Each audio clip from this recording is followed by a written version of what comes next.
ఈ సమాజం పరనింద తన నైజం తన కింద నలుపు తత్వం గమనించలేదు సహజం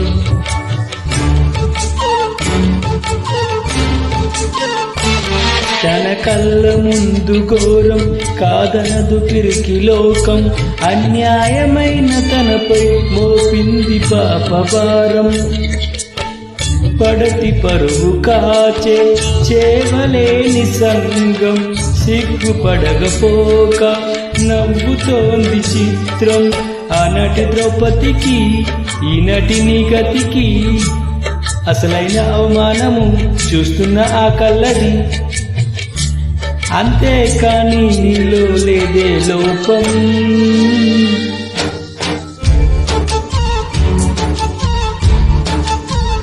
నువ్వేమి